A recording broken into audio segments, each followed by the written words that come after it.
meeting,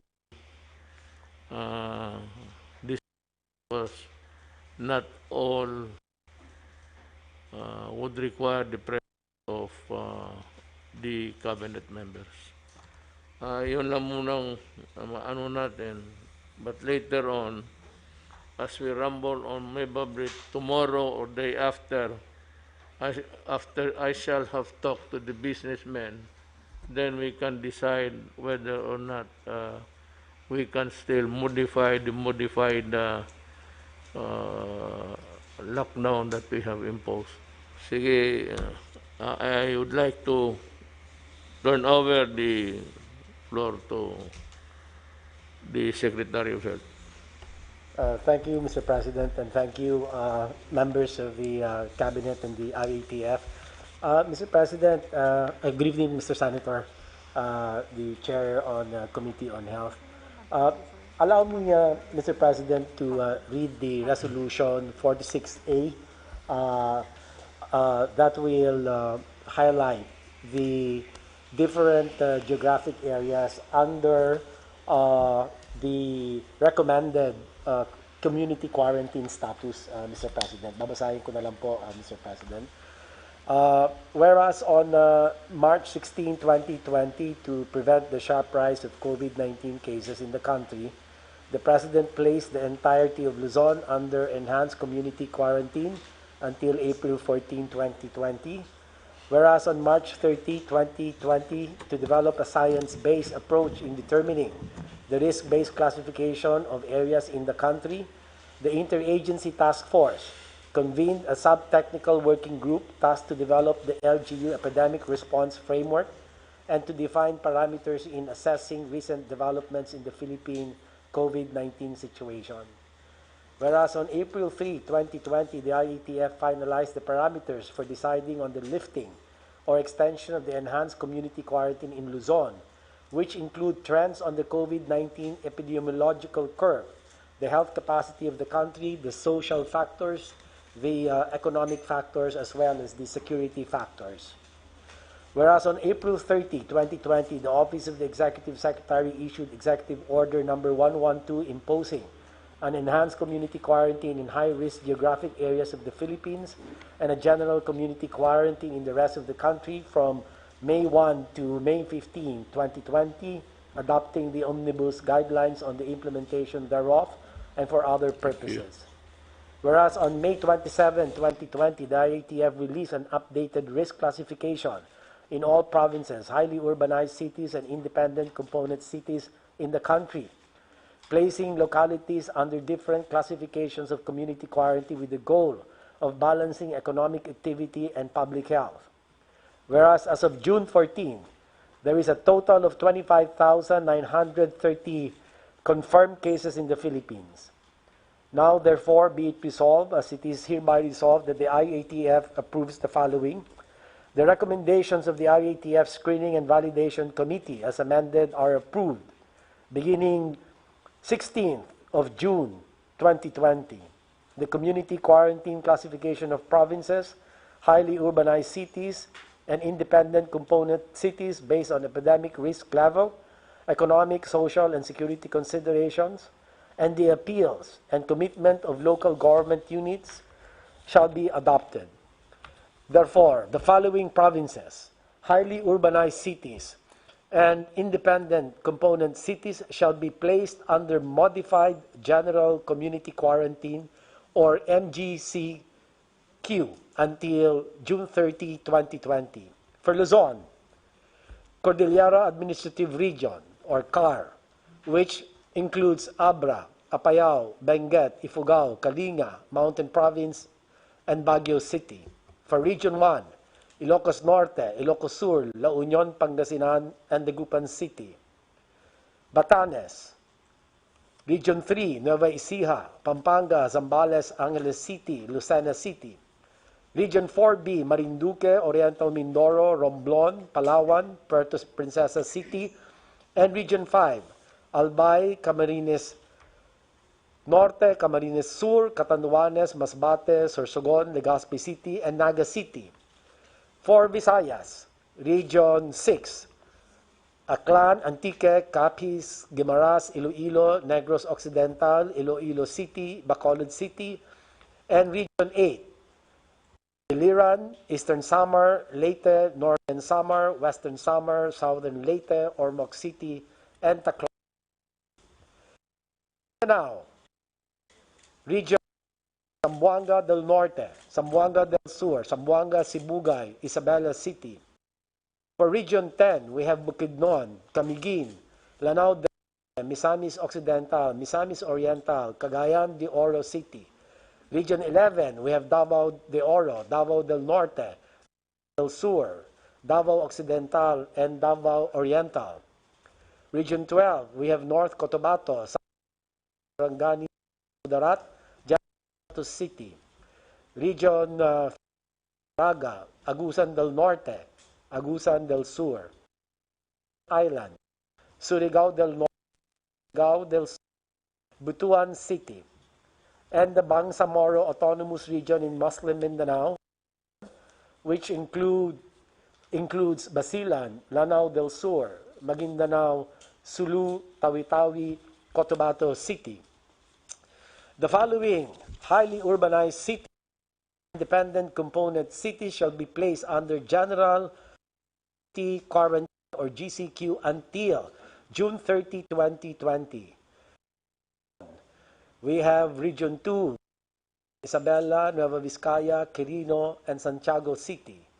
Region 3, Bataan, Bulacan, Tarlac, Olongapo City.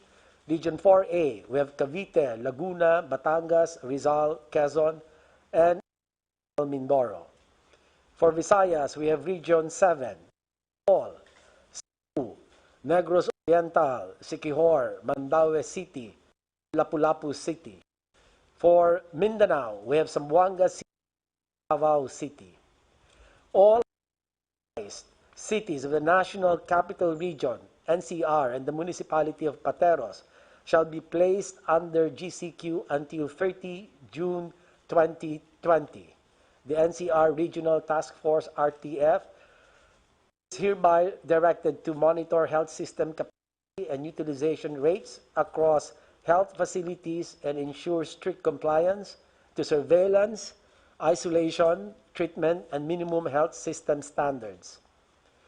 Due to the increasing number of new cases and widespread community transmission in majority of barangays in the city, as well as the consistent case doubling time of less than 7 days, and significant increase in critical care utilization against critical care capacity, Cebu City shall be placed under enhanced community quarantine. This is the recommendation, Mr. President, for Cebu City to be escalated back to ECQ. For the same reasons, Talisay City, a component city under the province of Cebu, shall be placed under Modified Enhanced Community Quarantine or MECQ until June 30, 2020. All provinces, highly urbanized cities, and independent component cities are directed to observe the strict enforcement of the following measures. Minimum public health standards, especially uniform implementation in high-risk areas, such as healthcare settings, wet markets, supermarkets, government and workplaces, among others. Localized community quarantine in priority critical areas with community transmission with concurrence of the RIATF. Immediate facility-based isolation of all returning citizens, suspect, and probable cases.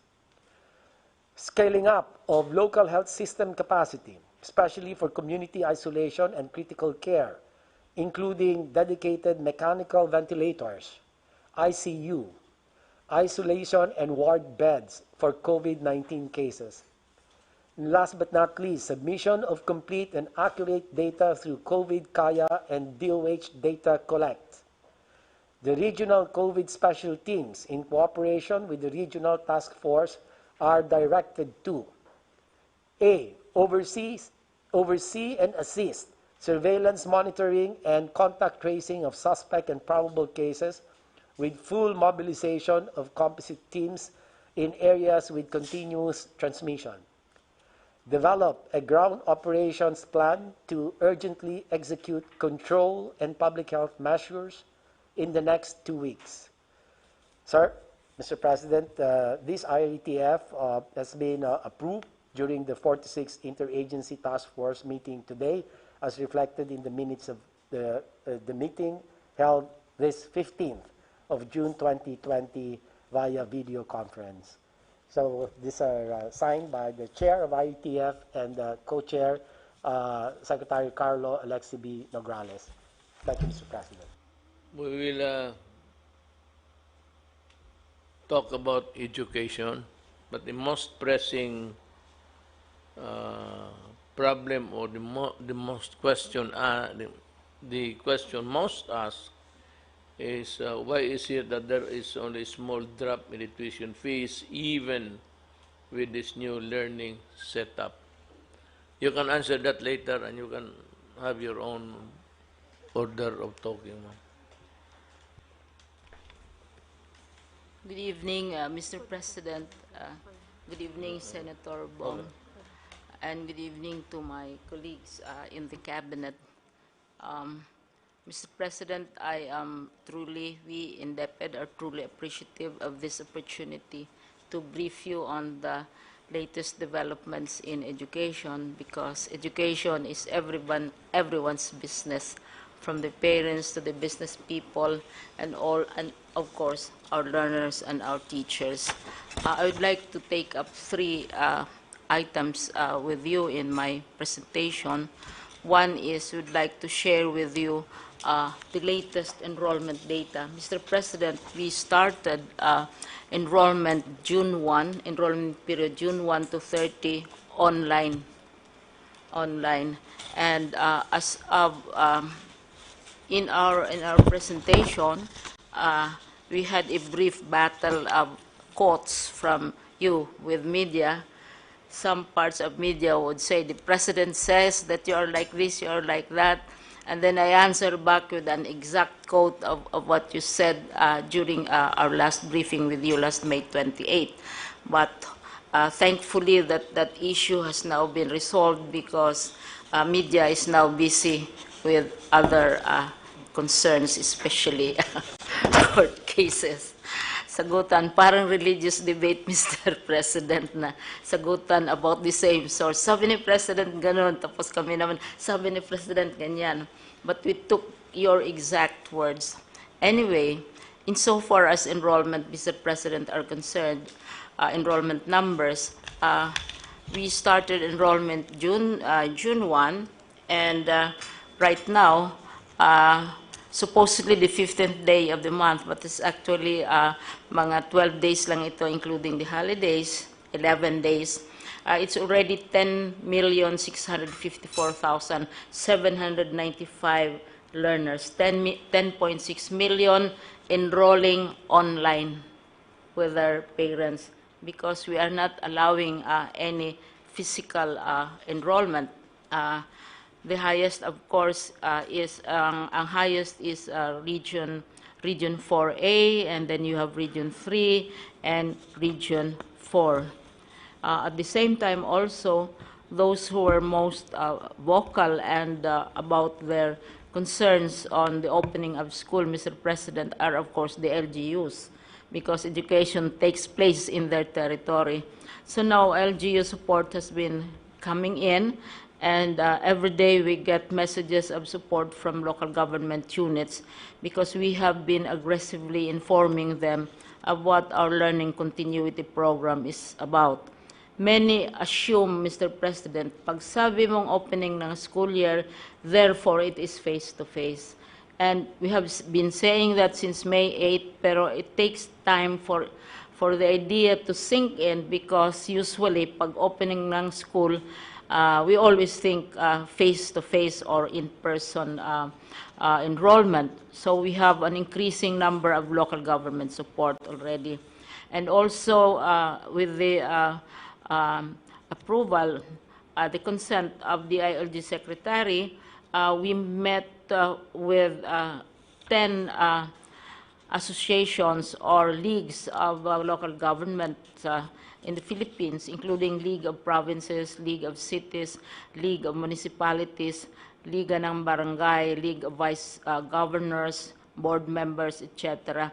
And we met with them for 5 hours, Mr. President, and answered their concerns about what this enrollment is all about.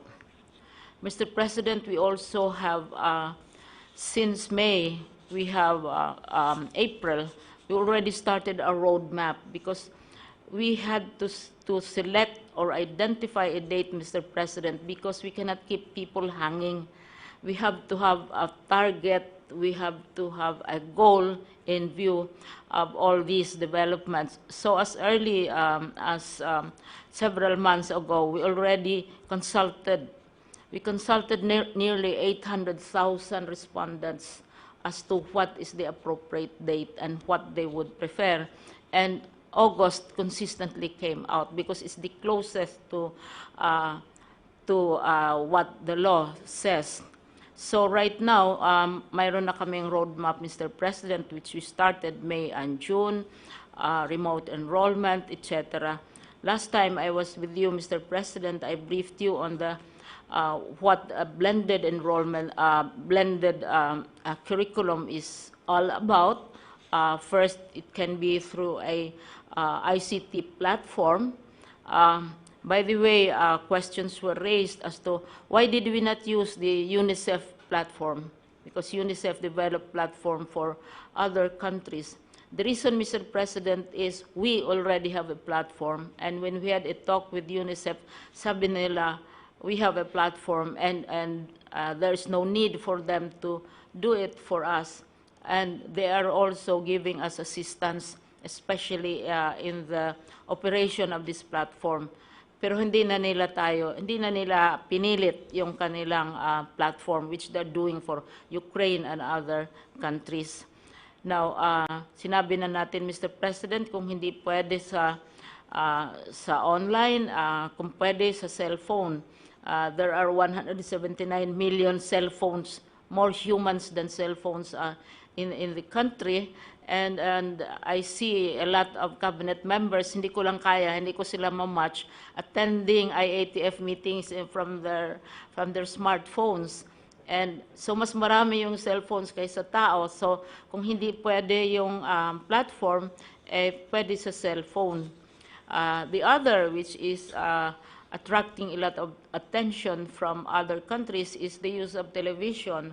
Right now, there are many programs already on television because the law requires that 15% of airtime for television should be devoted for children. Sisingilin natin ito.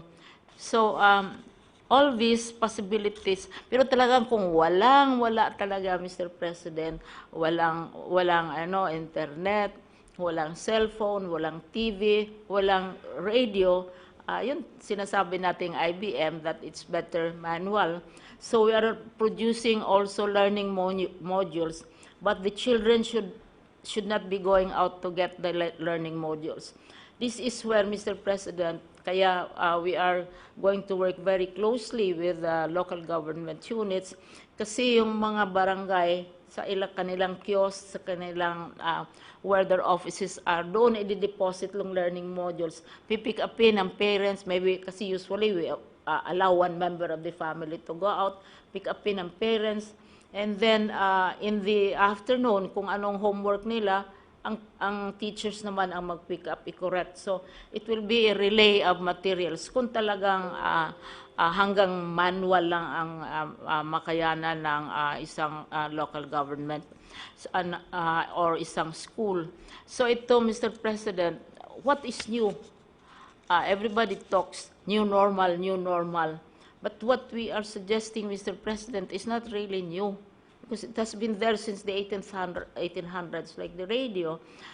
What is new is that we are placing the emphasis that we are placing on these alternative technologies because we agree with you that we should not be allowing our children to go to school or our teachers to go to school at this time until it is absolutely safe for them. But they can continue learning, Mr. President.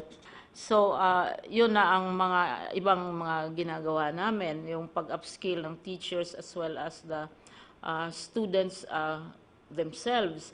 So, the next and the last, of course, is the financing part. This is where would really be seeking your support in matters where we need to we need equipment or we have. Hari Roque, kinumpirma rin na magkakaroon ng panibagong public address ang Pangulo bukas hinggil dito. Bago yan, naabisuhan na rin anya ang mga local government units kung ano ang posibleng mangyayari sa kanilang nasasakupan para ito'y mapaghandaan nila. Paulit-ulit din ang mensahe ni Roque na anuman ang maging desisyon ng presidente, ito ay pinag-aralang mabuti at ibinase sa siyensya. Ang titignan po natin ay yung tinatawag na doubling rate, kung gano'ng kabilis dumoble ang mga kaso ng coronavirus.